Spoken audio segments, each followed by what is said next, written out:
My name is Eric Weinrib. I am the director of Roseanne for President, a movie about Roseanne Barr's 2012 Gonzo campaign for President of the United States of America. And my name is Farheen Hakim. I was in the film. I am Roseanne Barr's campaign manager. The genesis of the movie happened here in Traverse City, where Roseanne was headlining the first winter comedy festival.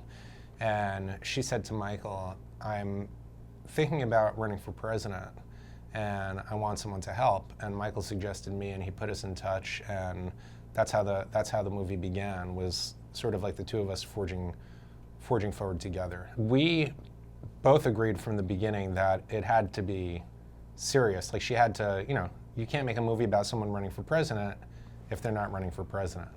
And many people in comedy and show business in general have said, "Oh, I'm running for president," and done satirical types of things, but Roseanne actually ran for president.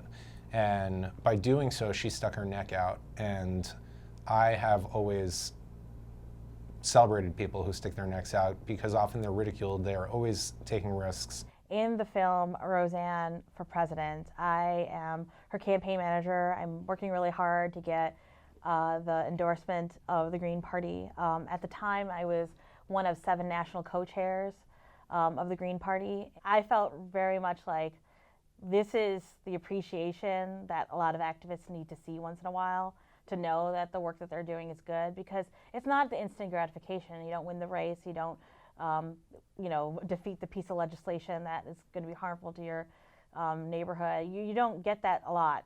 Sometimes you fight and lose and fight and lose, and just to see something come out of it that will actually make a positive change and make a great impact in culture and society, it's really gratifying. The whole experience itself made me realize that how much work I put into it, but seeing the movie really captured the logistical aspects of it, and saying, like, yeah, I gotta go back to this film the next time I work on a presidential campaign, or if I ever decide to run for president myself.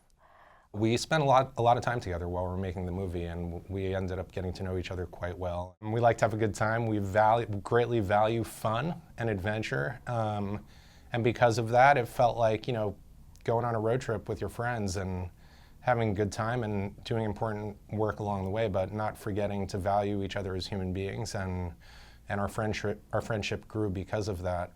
And I think if you are very careful and you strike the right balance, that the person comes to life as they already are in reality, but they will come to life in your movie if you share all aspects of them. If you only share one aspect of a person, you're just going to get something that's two-dimensional. So you have to look at somebody, what is good about them, what is weird about them, what are their idiosyncrasies, where do they excel, and you pick the best examples of all of those things, and I think you strike the right balance, and then that's when the characters in your movie live and breathe.